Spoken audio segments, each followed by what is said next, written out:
Let me say OPPO Reno for Lite, and today I will show you how to enable and set up the Do Not Disturb mode. And to get started, let's go into the notification panel and find the toggle. And it's right here for me, the moon icon. So before you tap on it to enable it, you can hold it, and this will take you to the settings. So we have at the top the Enable Now option, which is just as the same as just tapping on the toggle itself, like so, as you can see. Then we have the schedule, so here you can set up a schedule. There's one pre-made for sleeping, but you can tap on add and create your own. So start, end time, and the days that it will repeat in.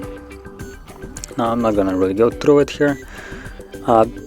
Besides that, we have the silent media and do not disturb when do not disturb mode is on, so you can enable that if you want it. Allow notifications and messages and calls. So we have notifications.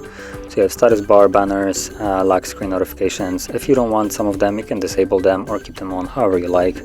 Then messages and calls. I'll go over calls because messages basically has the same options. So when you tap on it, it has no one, contacts only stared, or everyone. So choose again whichever one you want, and like I said, messages has the exact same options.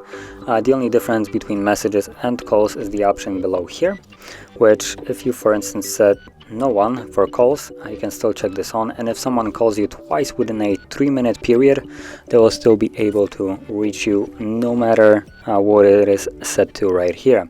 So this option completely bypasses this one, assuming they meet the requirement.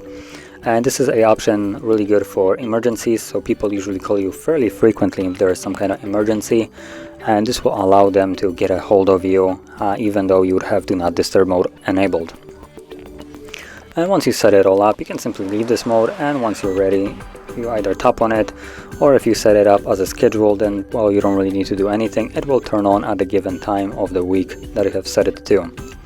But if you want to do it manually, all you need to do is tap on the toggle right here, and once you're done with it, simply tap on it again to disable it. So if you found this very helpful, don't forget to hit like, subscribe, and thanks for watching.